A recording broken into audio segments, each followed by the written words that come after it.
Hello बच्चों, आपके लिए आज नई खुशखबरी है। आपका क्लास 12th का केमिस्ट्री का बैच स्टार्ट होने जा रहा है, इसलिए इस चैनल को सब्सक्राइब कर लें जिससे कि आपसे कोई भी वीडियो ना छूट पाए, तथा अपने दोस्तों को भी सब्सक्राइब करा दें जिससे कि वो फ्री में केमिस्ट्री पढ़ सकें। ठीक है। केमिस्ट्री में हमारा सबसे पहला चैप्टर है बिलियन। क्या है चैप्टर? बिलियन। बिलियन क्या होता है? दो या दो से अधिक पदार्थों के समांगी मिश्रण को विलयन कहते हैं। जब दो पदार्थों को आपस में मिलाया जाता है तो जो नया यौगिक बनता है उसे ही हम विलयन कहते हैं।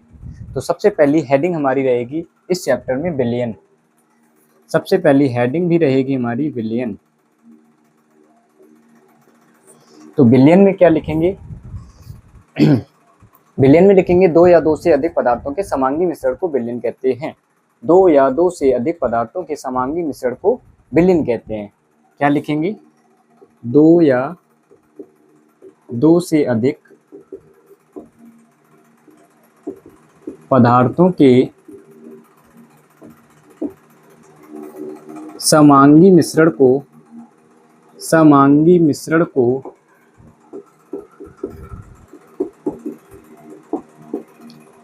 विलयन कहते हैं।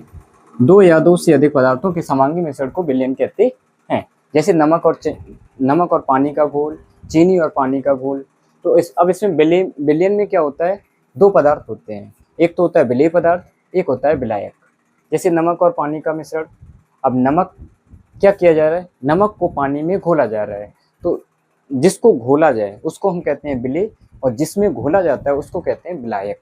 या कह सकते हैं कि विलयन में जिसकी मात्रा अधिक होती है उसे विलयन कहते हैं, तथा जिसकी मात्रा कम होती है उसे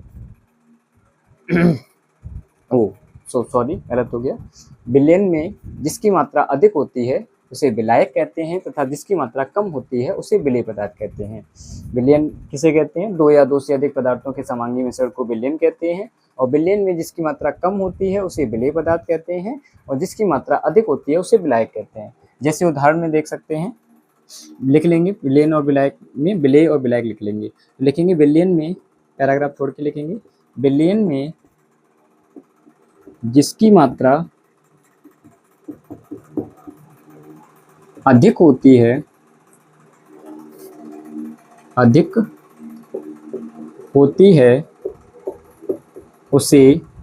विलायक कहते हैं,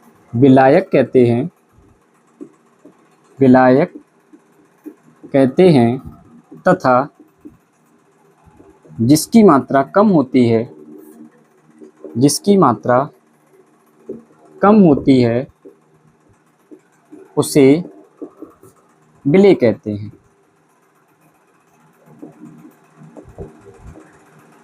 हैं। क्या होता है विलयन? दो या दो से अधिक पदार्थों के समांगी मिश्रण को विलयन कहते हैं, तथा विलयन में जिसकी मात्रा अधिक होती है उसे विलेय पदार्थ कहते हैं, और जिसकी मात्रा कम होती है उसे विलेय पदार्थ कहते हैं, तथा जिसकी मात्रा अधिक होती है उसे हम विलायक कहते हैं। ठीक है। उदाहरण के लिए लिखेंगे नमक और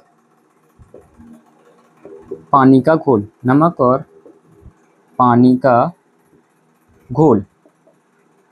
या चीनी और पानी का घोल। ठीक। नमक और पानी के घोल में नमक को हम क्या करेंगे? नमक को कम मात्रा में घोलेंगे। किसी भी जल में नमक को जब हम कम मात्रा में घोलेंगे तभी नमक पूर्ण रूप से घुल सकता है। इसी प्रकार से चीनी को भी एक निश्चित मात्रा में ही घोलने पर चीनी पूर्ण रूप से घुल सकती है।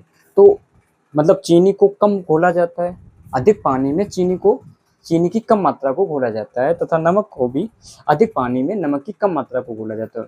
और जिस चीज़ को घोला जाता है उसे हम विलेय कहते हैं, और जिसमें घोला जाए उसे विलायक कहते हैं। या दूसरे शब्दों में हमारी परिभाषा है कि विलायक किसे कहते हैं?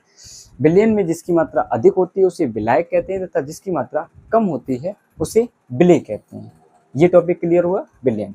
ठीक है। अब देखेंगे विलयन की सांद्रता को व्यक्त करने की बहुत सी इकाइयाँ होती हैं। तो अब हमारी हेडिंग होगी विलयन की सांद्रता को व्यक्त करने की इकाइयाँ। नोट हो गया था? ठीक है।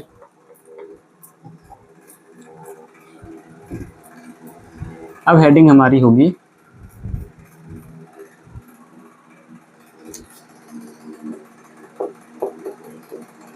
विलयन की सांद्रता को व्यक्त करने की इकाइयाँ। विलयन की सांद्रता को किस किस प्रकार से व्यक्त किया जा सकता है, वो है विलयन की सांद्रता को व्यक्त करने की इकाइयाँ। अब विलयन की सांद्रता को कई प्रकार से व्यक्त कर सकते हैं। इसमें पहली हेडिंग हमारी रहेगी, पहली रहेगी ग्राम प्रति लीटर में सांद्रता। ग्राम प्रति लीटर में सांद्रता। ग्राम प्रति लीटर में सांद्रता का फॉर्मूला होता है ग्राम प्रति लीटर में सांद्रता क्या होता है, विलेय का ग्राम में भार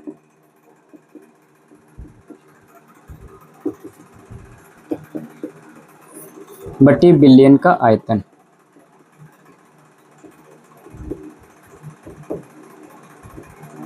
वो भी लीटर में अगर होगा तो यही रहेगा, और अगर ml में होगा तो 1000 का गुणा हो जाएगा। क्या होगा, ग्राम प्रति लीटर में सांद्रता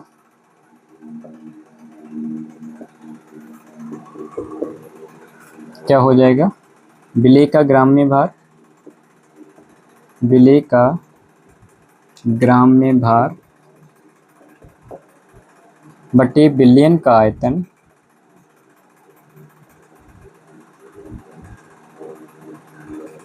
वो भी ml में अगर होगा तो इसमें 1000 का गुणा कर देंगे। कितने का, 1000 का। तो नंबर 1 है ग्राम प्रति लीटर में सांद्रता। ग्राम प्रति लीटर में सांद्रता की परिभाषा क्या होगी वो समझिए। अगर हम आयतन को मान लें कितना, 1 लीटर, अगर हम आयतन 1 मान लेंगे, इतने पूरे को 1 मान लेंगे, इतने पूरे को 1 मान लेंगे, तो ये जो होगा वो इसके बराबर हो जाएगा। क्या होगा बराबर, विलेय का ग्राम में भार जो है ग्राम प्रति लीटर में सांद्रता के बराबर होगा। तो इसी से परिभाषा बनेगी, क्या बनेगी वो समझो। विलयन कितना लेंगे, 1 लीटर। विलयन कितना लेंगे, 1 लीटर। तो इसमें परिभाषा क्या बनेगी, किसी विलयन के 1 लीटर आयतन में उपस्थित, किसी विलयन के कितने में, 1 लीटर, किसी विलयन के 1 लीटर आयतन में उपस्थित विलेय का ग्राम में भार, किसी विलयन के 1 लीटर आयतन में उपस्थित, किसी विलयन के 1 लीटर आयतन में उपस्थित विलेय का ग्राम में भार उस विलयन की ग्राम प्रति लीटर में सांद्रता कहलाती है। क्या है, विलेय 1 लीटर विलयन, एक आयतन कितना मानेंगे, 1 लीटर मान लेंगे, तो ये जो ग्राम विलेय का ग्राम में भार जो है वो ग्राम प्रति लीटर की सांद्रता के बराबर हो जाएगा। तो यहाँ से परिभाषा बनेगी, 1 लीटर विलयन में उपस्थित, 1 लीटर विलयन में उपस्थित विलेय का ग्राम में भार, 1 लीटर विलयन में उपस्थित विलेय का ग्राम में भार उस विलयन की ग्राम प्रति लीटर में सांद्रता कहलाती है। एक बार फिर सुन लो, हम केवल बोल ही रहे हैं, आप लोग लिख लेना क्या होगी, एक बार फिर सुन लो। 1 लीटर विलयन का आयतन कितना होगा, 1 लीटर। तो परिभाषा क्या बनेगी, 1 लीटर विलयन में उपस्थित, 1 लीटर विलयन में उपस्थित, 1 लीटर विलयन में उपस्थित विलेय का ग्राम में भार, विलेय का ग्राम में भार उस विलयन की किसमें, ग्राम प्रति लीटर में सांद्रता कहलाती है। उस विलयन की ग्राम प्रति लीटर में सांद्रता कहलाती है। उसके बाद आपको ये फॉर्मूला लिखना है, लिख लो एक बार, जल्दी नोट करो।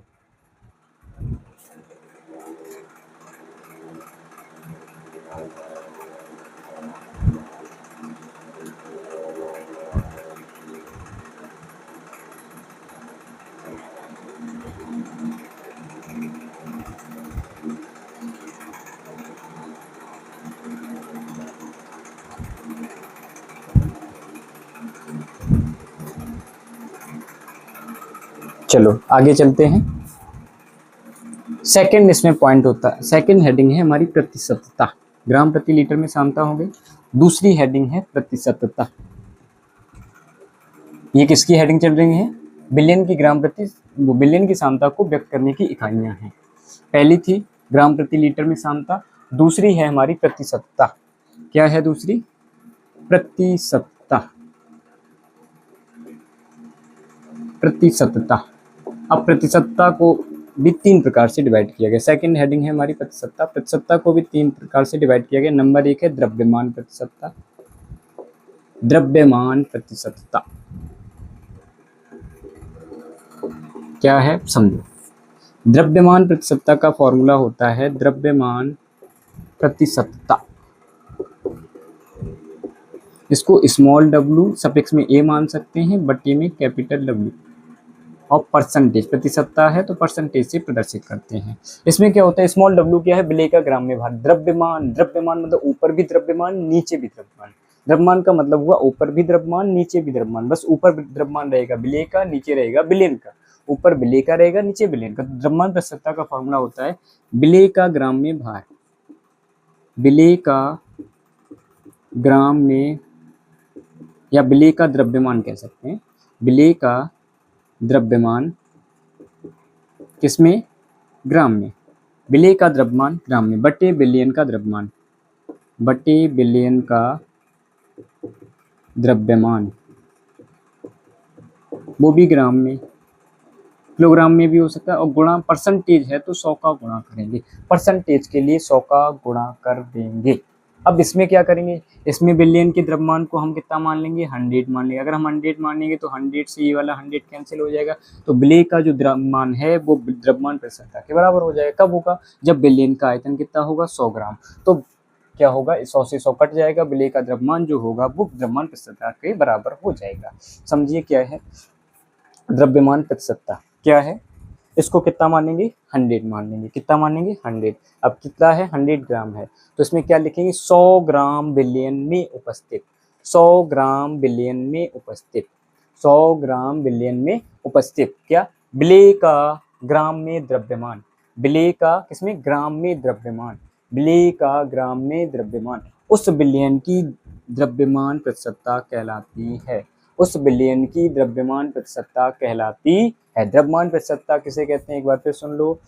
100 किलोग्राम, वो 100 ग्राम विलयन में उपस्थित, 100 ग्राम विलयन में उपस्थित विलेय का ग्राम में द्रव्यमान। 100 ग्राम विलयन में उपस्थित, 100 ग्राम विलयन में उपस्थित विलेय का ग्राम में द्रव्यमान उस विलयन की द्रव्यमान प्रतिशतता कहलाती है। उस विलयन की द्रव्यमान प्रतिशतता कहलाती है। इसके बाद हमारी हेडिंग रहेगी आयतन प्रतिशतता। इसी के अंदर है, प्रतिशतता के ही अंदर है। सेकंड बी पॉइंट करके हेडिंग रहेगी हमारी आयतन प्रतिशतता। बी पॉइंट करके हेडिंग रहेगी हमारी आयतन प्रतिशतता। हाँ, इसमें लिखेंगे, इसे W/W से प्रदर्शित करते हैं। उसके बाद आप लोगों को ये फॉर्मूला नोट कर लेना है। अब इसके बाद चलेगा हमारा आयतन प्रतिशतता। आयतन प्रतिशतता का क्या होता है फॉर्मूला, वो देखिए। आयतन प्रतिशतता में क्या होता है, ऊपर और नीचे दोनों में आयतन ही रहता है, और आयतन को V से प्रदर्शित करते हैं, तो इसको V सफिक्स में A से और इधर कैपिटल V से कर दिया। इसमें क्या हो जाएगा, बिलियन का द्रव्यमान हो जाएगा, वो भी ml में हो जाएगा। विलेय का आयतन हो जाएगा, आयतन द्रव्यमान गलत बोल गए, आयतन हो जाएगा ml में, और बटे में भी बिलियन का आयतन हो जाएगा, वो भी ml में ही, और मल्टीप्लाई में रहेगा हमारा 100। प्रतिशतता में 100 का मल्टीप्लाई करना है, आपको ये याद रखना है, प्रतिशतता में 100 का मल्टीप्लाई करना है। अब इसकी भी परिभाषा क्या बनेगी, इसको भी 100 मान लेंगे। अगर हम इसको 100 मानेंगे, 100 से 100 कैंसिल, क्या बचेगा, विलेय का जो आयतन है वो आयतन प्रतिशतता के बराबर हो जाएगा। विलेय का जो आयतन है, तब जब इसको 100 मानेंगे तो ये विलेय का आयतन जो है आयतन प्रतिशतता के बराबर हो जाएगा। क्या परिभाषा बनेगी, 100 ml आयतन में उपस्थित, 100 ml कितने में, 100 ml, 100 ml आयतन में उपस्थित, 100 ml आयतन में उपस्थित विलेय का ml में आयतन, विलेय का ml में आयतन उस विलयन की आयतन प्रतिशतता कहलाती है। उस विलयन की आयतन प्रतिशतता कहलाती है। क्या बनेगा, 100 ml आयतन में उपस्थित, 100 ml आयतन में उपस्थित, 100 ml आयतन में उपस्थित विलेय का ml में आयतन, 100 ml आयतन में उपस्थित विलेय का ml में आयतन उस विलयन की आयतन प्रतिशतता कहलाती है। क्या बनेगा, एक बार फिर रिपीट कर दें। 100 ml है तो 100 ml आयतन में उपस्थित विलेय का किसमें, ml में आयतन उस विलयन की आयतन प्रतिशतता कहलाती है। उस विलयन की आयतन प्रतिशतता कहलाती है। ठीक है, क्लियर। इसके बाद हमारी हेडिंग रहेगी, इसी में है सी पॉइंट। प्रतिशतता को 3 प्रकार से व्यक्त किया जा सकता है।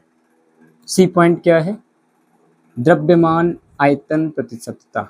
पहले आयतन प्रतिशतता था, तो पहले द्रव्यमान प्रतिशतता था, फिर आयतन प्रतिशतता आया, अब द्रव्यमान आयतन दोनों आ गया।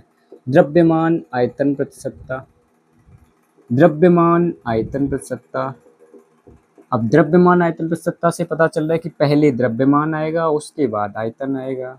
तो ऊपर वाले में द्रव्यमान रहेगा, ऊपर वाले में क्या हो जाएगा, द्रव्यमान हो जाएगा, और द्रव्यमान को नापते हैं ग्राम में, तो ऊपर वाले में द्रव्यमान हो गया वो भी ग्राम में, और नीचे वाले में आयतन का आयतन ही रहेगा, आयतन का आयतन ही रहेगा। ऊपर विलेय का द्रव्यमान हो जाएगा, नीचे विलयन का आयतन हो जाएगा। देखिए अब प्रतिशतता है तो प्रतिशत में 100 का मल्टीप्लाई करते हैं, कितने का, 100 का। तो द्रव्यमान आयतन प्रतिशतता क्या होगी परिभाषा वो समझिए। इसको वही सेम है प्रोसेस, इसको कितना मान लेंगे, 100, 100 से 100 कैंसिल, तो विलेय का जो द्रव्यमान होगा वो द्रव्यमान आयतन प्रतिशतता के बराबर हो जाएगा। कब, जब विलयन का आयतन 100 होगा। परिभाषा क्या बनेगी वो सुनिए। 100 ml कितना है, 100 मानेंगे, 100 मानेंगे, 100 मानेंगे, 100 ml क्या है, विलयन का आयतन। तो परिभाषा बनेगी हमारी 100 ml विलयन में उपस्थित, क्या बनेगी, 100 ml विलयन में उपस्थित विलेय का ग्राम में द्रव्यमान, 100 ml आयतन में उपस्थित, 100 ml आयतन में उपस्थित विलेय का ग्राम में द्रव्यमान, उस विलयन की द्रव्यमान आयतन प्रतिशतता कहलाती है। 100 ml विलयन में उपस्थित, 100 ml विलयन में उपस्थित, 100 ml विलयन में उपस्थित विलेय का ग्राम में द्रव्यमान, 100 ml विलयन में उपस्थित विलेय का ग्राम में द्रव्यमान, उस विलयन की द्रव्यमान आयतन प्रतिशतता कहलाती है। इसे किससे प्रदर्शित करते हैं, ऊपर विलेय है तो इसको लिखेंगे WA और बट्टे में B ही रहेगा।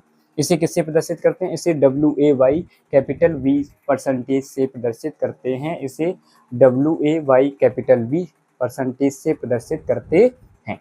द्रव्यमान आयतन प्रतिशतता समझ में आई, एक बार फिर रिपीट कर दें। 100 ml आयतन में उपस्थित विलेय का ग्राम में द्रव्यमान, उस विलयन की द्रव्यमान आयतन प्रतिशतता कहलाती है। नोट कीजिए जल्दी, परिभाषा लिख ली होगी आप लोगों ने, नोट कीजिए।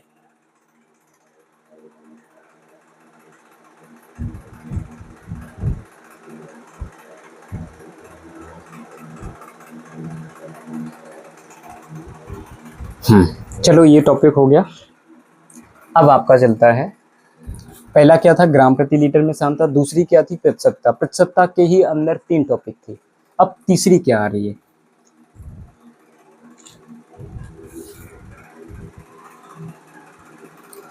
ग्राम प्रति लीटर में सांद्रता हो गई, प्रतिशतता हो गई, अब आया हमारा ppm में सांद्रता। ppm में सांद्रता,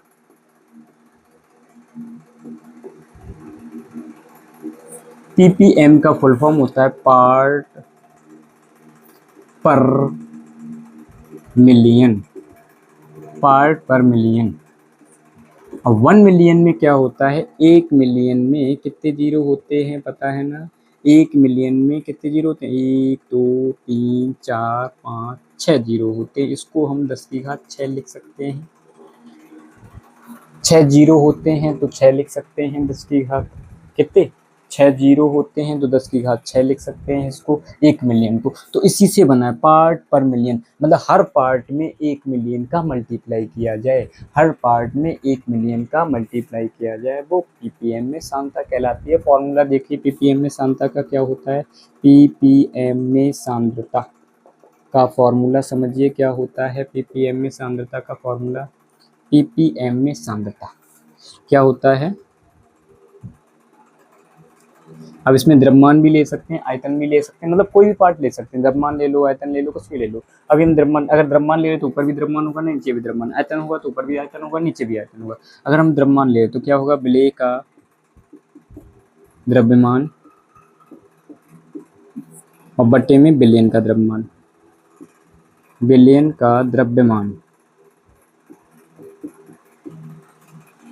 ग्राम में लेना चाहो ग्राम में ले सकते हैं, किलोग्राम में लेना चाहो किलोग्राम में, बस मल्टीप्लाई में 10 की घात 6 का मल्टीप्लाई हो जाएगा, कितने का हो जाएगा, 10 की घात 6 का मल्टीप्लाई हो जाएगा। क्यों, क्योंकि इसमें कितना है, क्या बोला गया, पार्ट पर मिलियन में लिखना है। इसी प्रकार से ppm में सांद्रता को अगर हम आयतन में लिखेंगे, ppm में सांद्रता को अगर हम आयतन में लिखेंगे तो क्या हो जाएगा, ऊपर भी आयतन हो जाएगा, विलेय का आयतन विलेय का आयतन किस में होगा, ml में हो जाएगा, बटे में बिलियन का आयतन,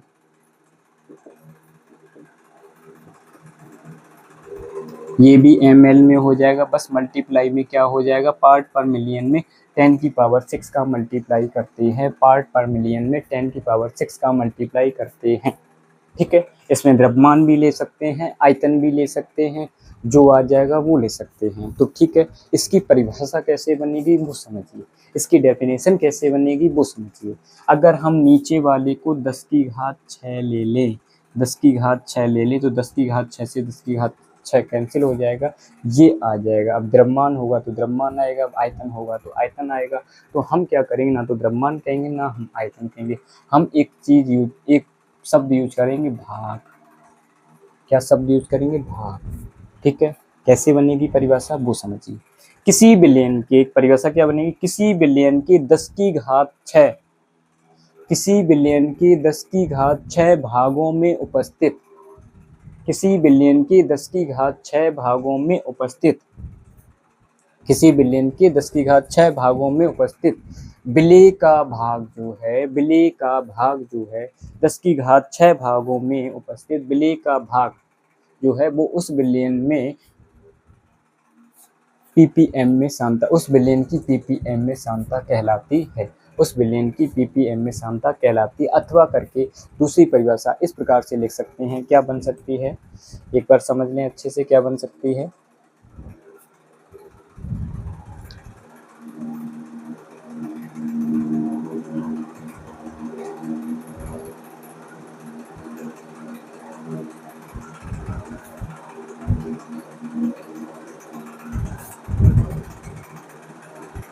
यही ठीक है, यही ज़्यादा सही रहेगी। क्या है, किसी बिलियन के 10⁶ भागों में उपस्थित, किसी बिलियन के 10⁶ भागों में उपस्थित, कितने भागों में, 10⁶ भागों में।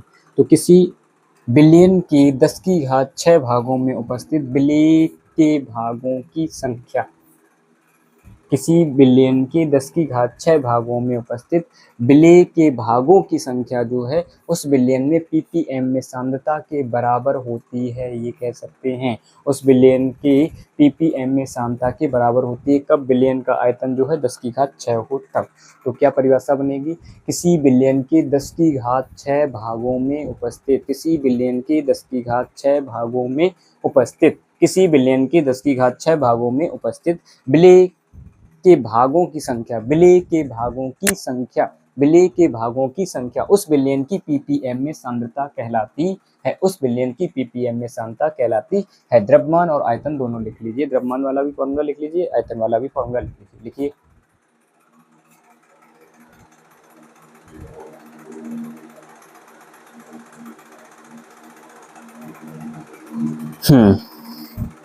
चलो हो गया। अब इसके साथ अब अगली हेडिंग देखिए, ये कौन सी थी, थर्ड पॉइंट, थर्ड थी।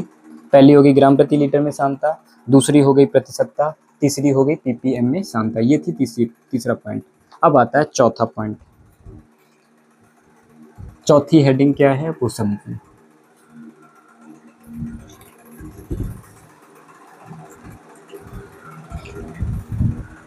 चौथी हेडिंग समझिए, चौथी हेडिंग है हमारी मोलरता।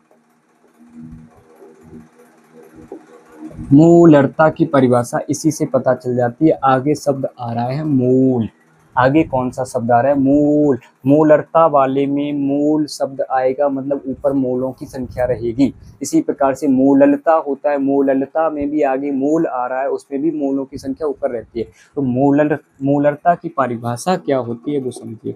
मोलरता, जिसको हम कैपिटल M से प्रदर्शित करते हैं, इसकी परिभाषा होती है, पहले तो फॉर्मूला लिखेंगे, विलेय का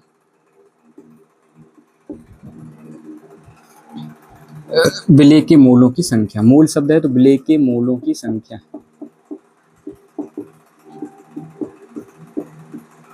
विलेय के मोलों की संख्या, इसको n सफिक्स में a से प्रदर्शित कर सकते हैं, बटे में बिलियन का आयतन,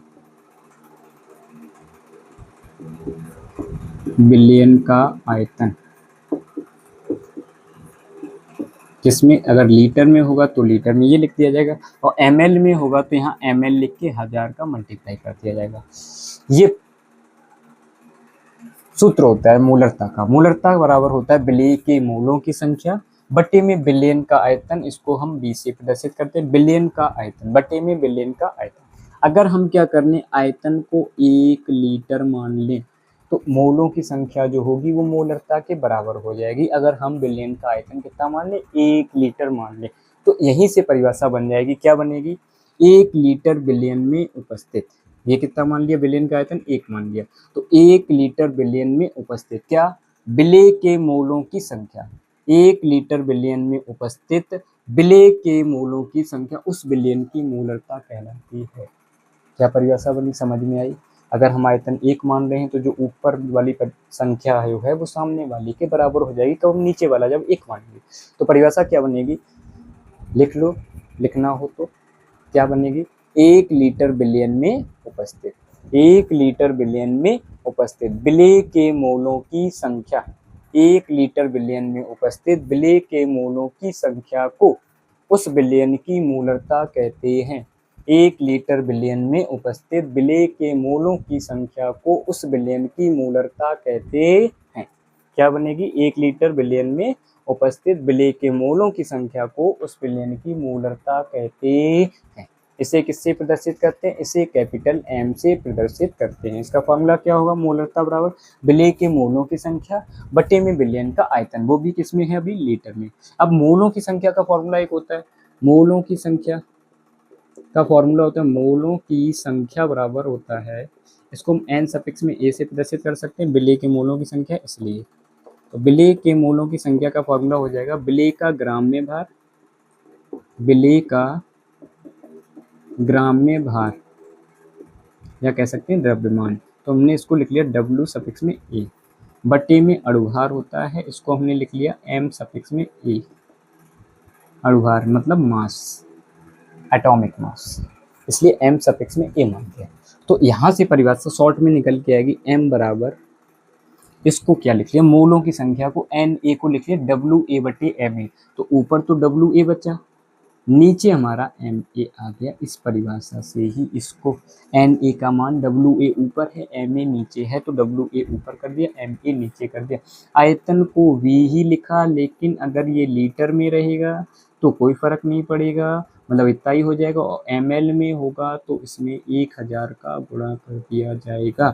अगर आयतन एम एल में होगा तो 1000 का गुणा कर दिया जाएगा, और एम एल में नहीं होगा तो शॉर्ट में फॉर्मूला रहेगा इतना ही, क्या, डब्ल्यू ए बटे एम ए इंटू में बी, कब, जब लीटर में होगा, और जब एम एल में होगा तो 1000 का गुणा कर दिया जाएगा। ये फॉर्मूला बन रहा है, नोट कर लीजिए अच्छे से।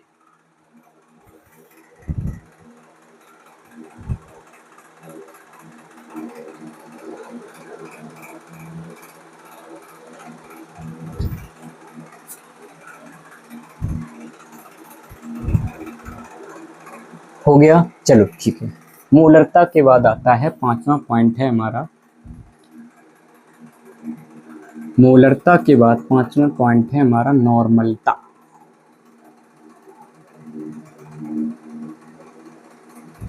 क्या है, नॉर्मलता, नॉर्मलिटी, नॉर्मलता क्या होता है वो देखिए।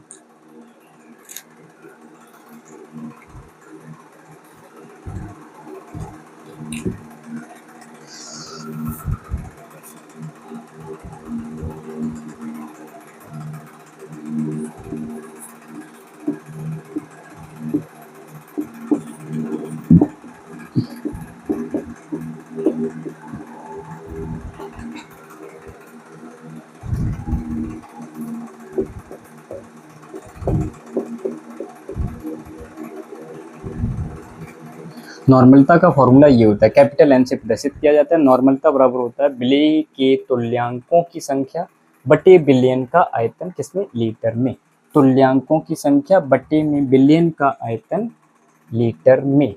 अगर हम बिलियन के आयतन को कितना मान लें, 1 मान लें, अगर हम बिलियन के आयतन को 1 मान लें, जैसे मोलरता की परिभाषा थी वैसे ही नॉर्मलता की परिभाषा बन जाएगी, क्या, 1 लीटर मान लिया, क्या, बिलियन का आयतन, तो परिभाषा बनेगी 1 लीटर बिलियन में उपस्थित, 1 लीटर बिलियन में उपस्थित क्या, फिर विलेय के तुल्यांकों की संख्या को उस विलयन की नॉर्मलता कहते हैं। सिंपल सी परिभाषा बन जाएगी क्या, 1 लीटर विलयन में उपस्थित 1 लीटर विलयन में उपस्थित विलेय के तुल्यांकों की संख्या को 1 लीटर विलयन में उपस्थित विलेय के तुल्यांकों की संख्या को उस विलयन की नॉर्मलता कहते हैं। उस विलयन की नॉर्मलता कहते हैं। 1 लीटर विलयन में उपस्थित विलेय के तुल्यांकों की संख्या को उस विलयन की नॉर्मलता कहते हैं। 1 लीटर विलयन में उपस्थित विलेय के तुल्यांकों की संख्या को उस विलयन की नॉर्मलता कहते हैं। ठीक है। अच्छा, तुल्यांकों की संख्या का फॉर्मूला क्या होता है? तुल्यांकों की संख्या, तुल्यांकों की संख्या का फॉर्मूला होता है, क्या होता है? तुल्यांकी भार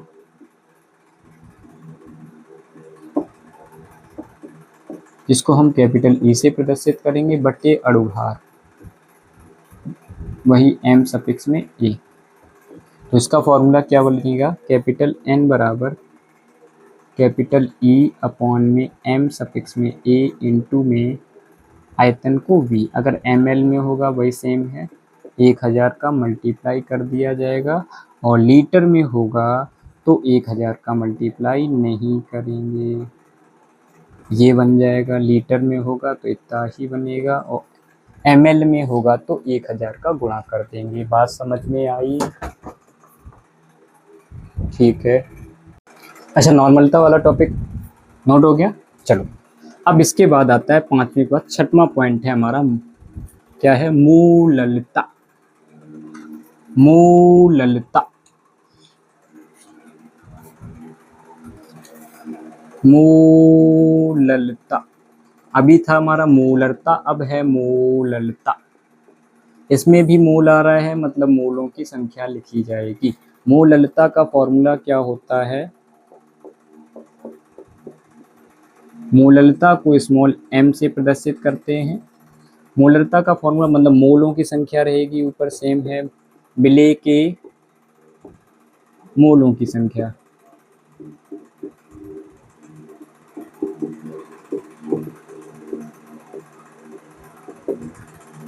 बटे में विलायक का भार होगा। इसमें क्या होगा? विलायक का भार कह सकते हैं या द्रव्यमान कह सकते हैं, और ये अगर होगा किसमें? किलोग्राम में। इसमें इसको कितना मान लेंगे? 1 मान लेंगे। कितना मान लेंगे? 1। ठीक है। तो यहाँ से परिभाषा बनेगी हमारी मूललता की। जैसे उसमें 1 माना था वैसे इसको भी 1 मान लेंगे। तो उसमें आयतन था, इसमें द्रव्यमान है, तो क्या लिखेंगे? 1 किलोग्राम। 1 किलोग्राम कितना? 1 किलोग्राम विलायक में घुले। 1 किलोग्राम विलायक में घुले क्या? विलेय के मोलों की संख्या। 1 किलोग्राम विलायक में घुले विलेय के मोलों की संख्या को ही उस विलयन की मूललता कहते हैं। उस विलयन की मूललता कहते हैं। क्या बनेगी? 1 किलोग्राम विलायक में घुले विलेय के मोलों की संख्या को उस विलयन की मूललता कहते हैं। सिंपल सी परिभाषा बन जाएगी। एक बार फिर से रिपीट कर देते हैं, लिख लो अच्छे से। क्या होगी? 1 किलोग्राम कितना? 1 किलोग्राम विलायक में घुले 1 किलोग्राम विलायक में घुले विलेय के मोलों की संख्या। 1 किलोग्राम विलायक में घुले विलेय के मोलों की संख्या को उस विलयन की मूललता कहते हैं। ये परिभाषा बनेगी। 1 किलोग्राम विलायक में घुले विलेय के मोलों की संख्या को उस विलयन की मूललता कहते हैं। इसे स्मॉल m से प्रदर्शित करते हैं। किससे प्रदर्शित करते हैं? इसे स्मॉल m से प्रदर्शित करते हैं। ठीक है। अब इसके बाद क्या है? मूललता का दूसरा फॉर्मूला, वही विलेय के मोलों की संख्या हम लिखा चुके हैं, मतलब मोलों की संख्या का फॉर्मूला लिखा चुके हैं, बार बार नहीं लिखेंगे। इसको हम क्या करेंगे? इसको हम लिख सकते हैं WA बटे MA, बता चुके हैं आगे, और इसको मान लेंगे WB। ठीक है। किलोग्राम में होगा तो यही फॉर्मूला होगा, और ग्राम में होगा, किस में होगा? ग्राम में। तो क्या हो जाएगा? WA बटे M सफिक्स में A इंटू में WB। कब? ग्राम में होगा तो इसमें क्या होगा? 1000 का हो मल्टीप्लाई, ये फॉर्मूला बनेगा। नोट कर लीजिए फॉर्मूले।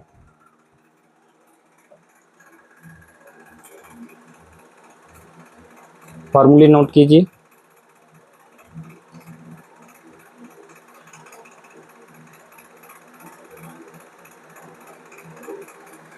अच्छा,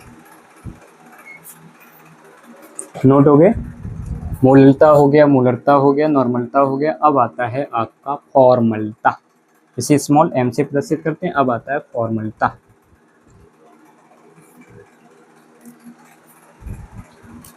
क्या है? फॉर्मलता, जिसको हम बोलते हैं फॉर्मेलिटी।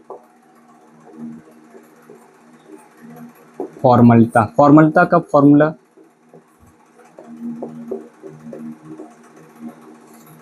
क्या होता है? विलेय के ग्राम सूत्र द्रव्यमानों की संख्या। विलेय के ग्राम सूत्र द्रव्यमानों की संख्या बटे में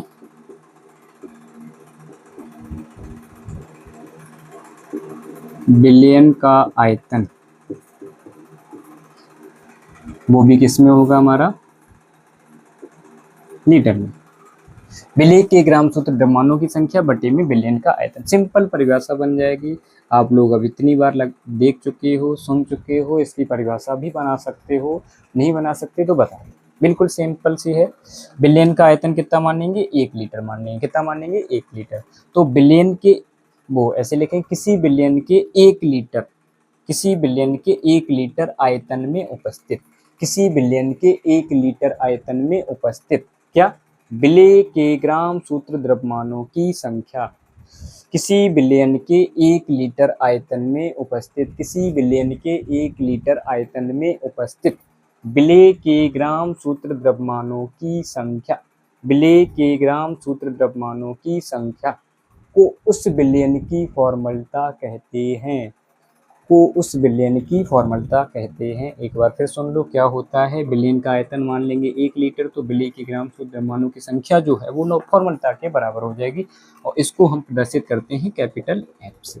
तो फॉर्मलता की परिभाषा क्या बनेगी? 1 लीटर आयतन में उपस्थित, 1 लीटर आयतन में उपस्थित विलेय के ग्राम सूत्र द्रव्यमानों की संख्या, 1 लीटर बिलियन में उपस्थित विलेय के ग्राम सूत्र द्रव्यमानों की संख्या को उस बिलियन की फॉर्मलता कहते हैं, उस बिलियन की फॉर्मलता कहते हैं। क्या है? एक बार फिर रिपीट कर दें। 1 लीटर बिलियन में उपस्थित विलेय के ग्राम सूत्र द्रव्यमानों की संख्या को उस बिलियन की फॉर्मलता कहते हैं। समझ में आ गई? नोट कीजिए जल्दी।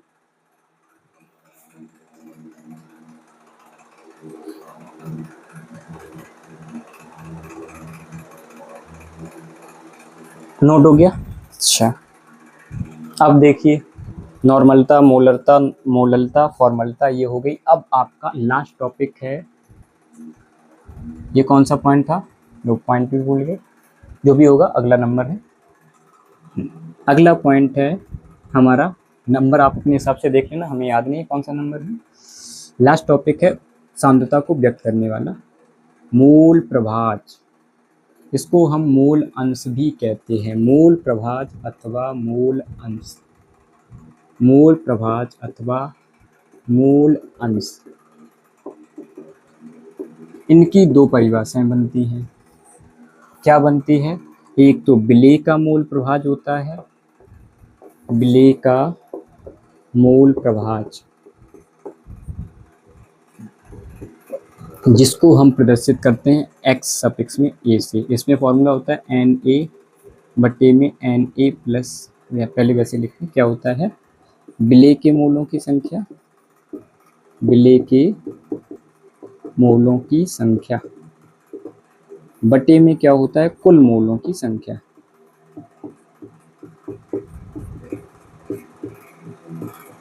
कुल मूल, विलेय के मूलों की संख्या बटे में कुल मूलों की संख्या। विलेय के मूलों की संख्या को लिखते हैं Na से, या बराबर करके शॉर्ट में लिख सकते हैं, इसको लिखते हैं Na से। और विलायक में क्या होता है? वो बिलियन में क्या होता है? या कुल मूलों की संख्या, मतलब किसी बिलियन से ही रिलेटेड है। बिलियन में विलेय भी होता है, विलायक भी होता है। तो इसमें क्या होगा? विलेय के मूलों की संख्या n सफिक्स में a, और प्लस करके विलायक के मूलों की संख्या, ये बन जाएगा। ठीक है। अब इसी प्रकार से आता है हमारा विलायक के मूलों की संख्या। अगर पूछी जाए विलायक के, वो विलायक का मूल प्रभाज पूछा जाए, तो वो फॉर्मूला बनेगा विलायक का मूल प्रभाज। इसको हम प्रदर्शित कर देंगे x सफिक्स में b से। क्या होगा, अगर विलायक का पूछा जाएगा तो ऊपर विलायक होगा, तो विलायक के मोलों की संख्या बटे में कुल मोलों की संख्या।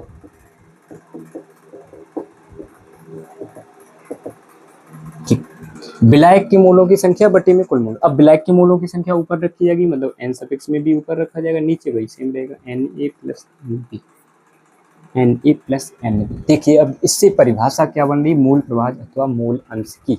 मूल प्रभाज अथवा मूल अंश की परिभाषा क्या बन रही है वो समझ लीजिए।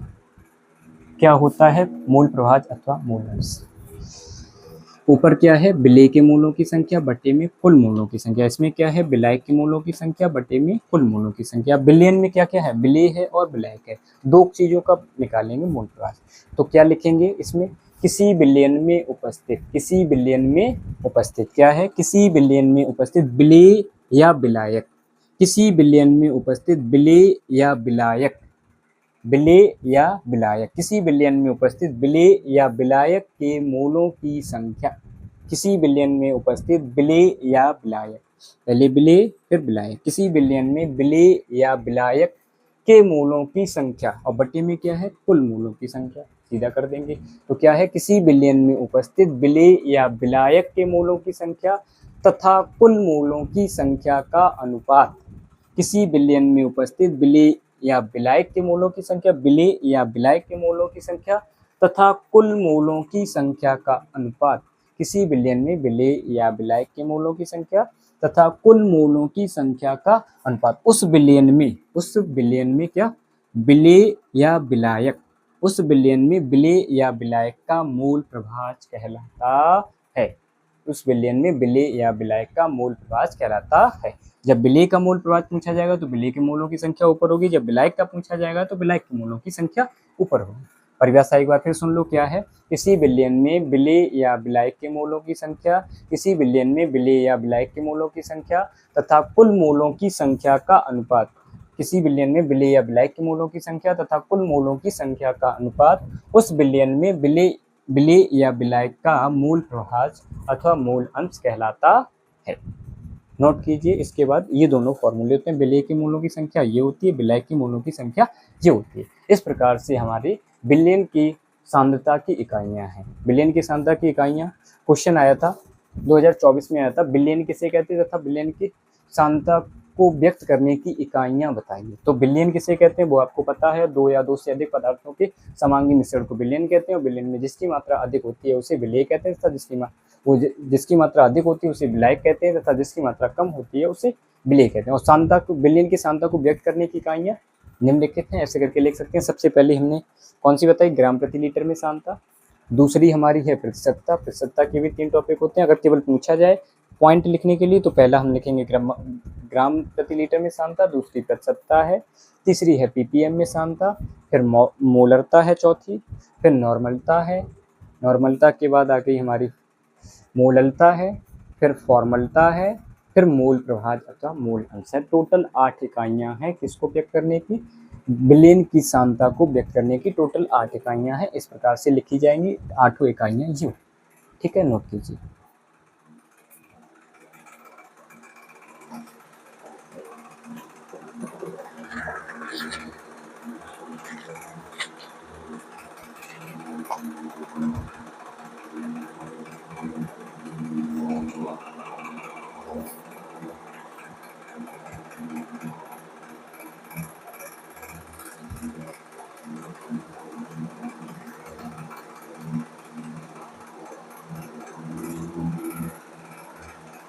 हो गया, चलो अब इसके बाद आता है हमारा परासरण क्या होता है। परासरण पढ़ेंगे, फिर परासरण दाब पढ़ेंगे।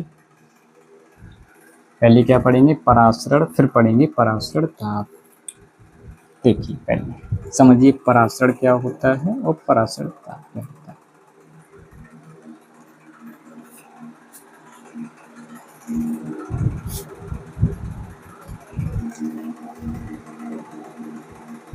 इस प्रकार से दो चित्र बने हुए हैं, जैसे कि वो परासरण से पहले हमारा टॉपिक आएगा जो ये बीच की झिल्ली होती है, उसको बोलते हैं अर्धपारगम्य झिल्ली।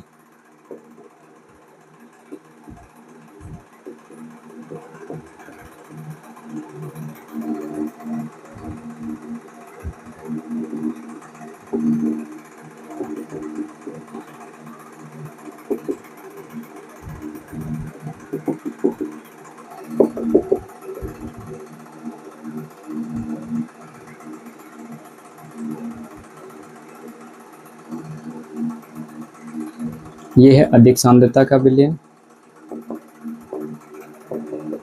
अधिक सांद्रता का विलयन। ये है कम सांद्रता का विलयन।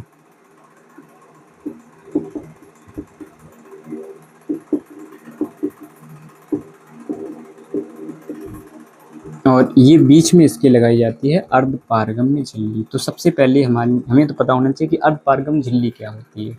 तो पराशर से पहले हम पढ़ेंगे अर्धपारगम्य झिल्ली। अर्धपारगम्य झिल्ली क्या होती है पहले ये समझिए। अर्धपारगम्य झिल्ली, अर्धपारगम्य झिल्ली एक जाली के तरीके से मान लो कि ऐसी जाली होती है जिसमें से केवल पानी ही निकल सकता हो, विलायक के ही अणु एक ओर से दूसरी ओर जा सके, उसके अलावा कोई भी अणु ना जा सके। और विलायक के अणुओं का जो आकार होता है वो 10⁻⁻8 सेंटीमीटर होता है। विलायक के कणों का आकार 10⁻⁻8 सेंटीमीटर होता है। तो पहले हम पढ़ेंगे अर्धपारगम झिल्ली हेडिंग डाली, उसके बाद पराशर डालिए। अर्धपारगम झिल्ली क्या होती है वो समझिए। सिंपल सी डेफिनेशन है, अर्धपारगम झिल्ली क्या होती है? वे झिल्लियां, अर्धपारगम झिल्ली मतलब वे झिल्लियां जिनमें से विलायक के अणु जो हैं एक ओर से दूसरी ओर, या एक ओर से दूसरी ओर, कौन से? विलायक के अणु। वे झिल्लियां जिनमें से विलायक के अणु जो हैं एक ओर से दूसरी ओर सुगमता से निकल जाते हैं, सुगमता से गमन करते हैं, चले जाते हैं। गमन मतलब चले जाते हैं, बहुत आराम से निकल जाएं एक ओर से दूसरी ओर, तो वो जो झिल्ली होती है वो अर्धपारगम झिल्ली कहलाती है। अर्धपारगम झिल्ली किसे कहते हैं? ऐसी झिल्लियां जिनमें से विलायक के कण एक ओर से दूसरी ओर सुगमता से गमन करते हैं, अर्धपारगम झिल्लियां कहलाती हैं। अर्धपारगम झिल्लियां समझ में आया क्या होता है? जिनमें से विलायक के जो अणु हैं, मतलब जल के अणु जो हैं, इधर से उधर आराम से निकल जाएं, उसे हम अर्धपारगम झिल्ली कहते हैं। एक बार फिर समझ लो, अर्धपारगम झिल्ली क्या होती है? ऐसी झिल्लियां जिनमें से विलायक के कण एक ओर से दूसरी ओर सुगमता से गमन करते हैं। सुगमता से मतलब बड़ा आराम से, बहुत अच्छे से दूसरी तरफ निकल जाते हैं।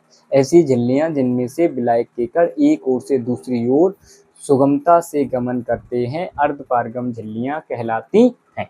अब अर्धपारगम झिल्लियों में आता है इनके छिद्रों का मतलब छेदों का आकार कितना होता है? जल के कणों की संख्या के आधार पर ही होता है। तो इसमें हम क्या लिखें? जल के कणों की संख्या होती है 10⁻⁸ सेंटीमीटर। तो इसके नीचे लिखेंगे कि इनके छिद्रों का आकार, झिल्ली के छिद्रों का आकार जो होता है, इनके छिद्रों का आकार जो होता है वो 10⁻⁸ सेंटीमीटर के क्षेत्र में होता है। इनके छिद्रों का आकार जो होता है, अर्धपारगम झिल्ली के छिद्रों का आकार जो होता है वो 10⁻⁸ सेंटीमीटर के क्षेत्र में होता है। अर्धपारगम झिल्ली एक बार फिर से रिपीट कर दें। ऐसी झिल्लियां जिनमें से विलायक के कण जो होते हैं वो एक ओर से दूसरी ओर सुगमता से गमन करते हैं, अर्धपारगम झिल्लियां कहलाती हैं।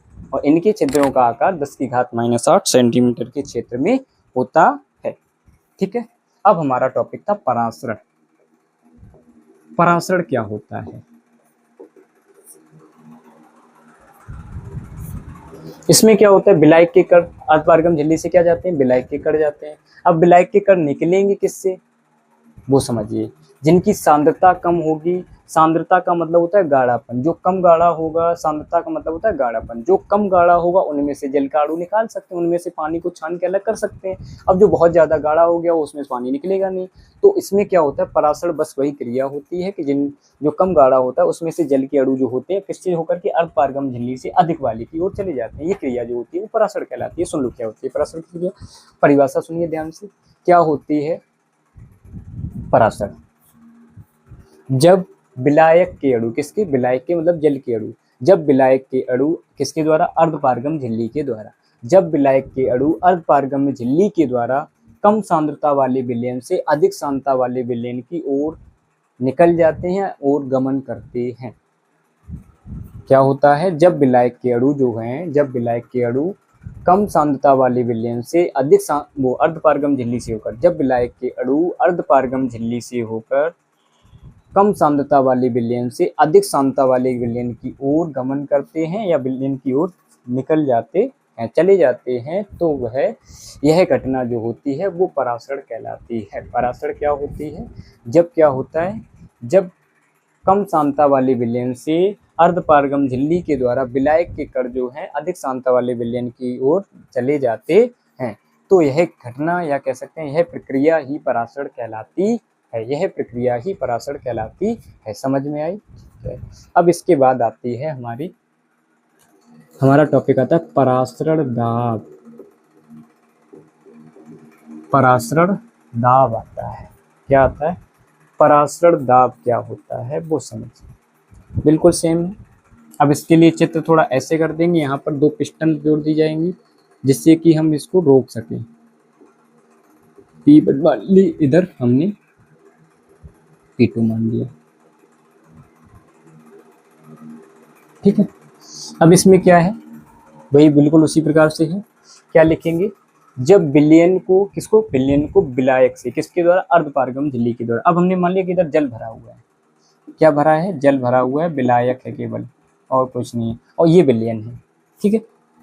तो इसमें क्या परिभाषा बनेगी, जब विलयन को अर्धपारगम झिल्ली के द्वारा, जब विलयन को किसके द्वारा, अर्धपारगम झिल्ली के द्वारा विलायक से पृथक कर देते हैं, जब विलयन को अर्धपारगम झिल्ली के द्वारा विलायक से पृथक कर देते हैं, जब विलयन को अर्धपारगम झिल्ली के द्वारा किससे, विलायक से पृथक कर देते हैं, तो किसकी क्रिया प्रारंभ हो जाती है, वही हमारी परासरण की क्रिया प्रारंभ हो जाती है। जब विलयन को अर्धपारगम झिल्ली के द्वारा, किसके द्वारा, अर्धपारगम झिल्ली के द्वारा, जब विलयन को अर्धपारगम झिल्ली के द्वारा किससे, विलायक से पृथक कर देते हैं, विलायक से पृथक कर देते हैं, वो विलयन से पृथक कर देते हैं। जब विलायक को, किसको, विलायक को, जब विलायक को अर्धपारगम झिल्ली के द्वारा विलयन से पृथक कर देते हैं, जब क्या करते हैं, जब विलायक को अर्धपारगम झिल्ली के द्वारा विलयन से पृथक कर देते हैं, तो क्या होता है, तो परासरण की क्रिया प्रारंभ हो जाती है। तो परासरण की क्रिया प्रारंभ हो जाती है, मतलब पानी इधर जाना स्टार्ट हो जाता है। अब हम क्या करेंगे, अगर हम इसको इसी प्रकार से फ्री बना रहने देंगे तो पानी इधर आता जाएगा, हो सकता है कि बाहर निकलना शुरू हो जाए। तो हम क्या करेंगे, इस पानी, आने वाले पानी को रोकने के लिए ऊपर से ताकत लगाएंगे, ऊपर से दाब डालेंगे। तो जो दाब लगाया जाता है वही परासरण दाब कहलाता है। किसको रोकने को, परासरण को रोकने के लिए। तो क्या परिभाषा बनेगी, पूरी परिभाषा एक बार फिर सुन लो अच्छे से। क्या होता है, जब विलयन को अर्धपारगम झिल्ली के द्वारा विलायक से पृथक कर दिया जाता है तो परासरण की क्रिया प्रारंभ हो जाती है। तो परासरण की क्रिया प्रारंभ हो जाती है। इस क्रिया को रोकने के लिए, इस क्रिया को रोकने के लिए जो बाहरी दाब लगाया जाता है, इस क्रिया को रोकने के लिए जो बाहरी दाब लगाया जाता है उसे ही हम परासरण दाब कहते हैं। इस क्रिया को रोकने के लिए जो बाहरी दाब लगाया जाता है उसे ही परासरण दाब कहते हैं। अंडरस्टैंड? समझ में आया अच्छे से? परासरण दाब क्या होता है, एक बार फिर रिपीट कर दें। क्या होता है परासरण दाब, जब विलयन को अर्धपारगम झिल्ली के द्वारा विलायक से पृथक कर देते हैं तो परासरण की क्रिया प्रारंभ हो जाती है। और इस क्रिया को रोकने के लिए जो बाहर से दाब लगाया जाता है, जो बाहरी दाब लगाया जाता है उसे ही हम परासरण दाब कहते हैं। ठीक है। इसी के साथ आपका टॉपिक यहीं पे क्लोज करते हैं। कल आगे चलेंगे नया टॉपिक लेके, इसी के आगे स्टार्ट करेंगे। ठीक है।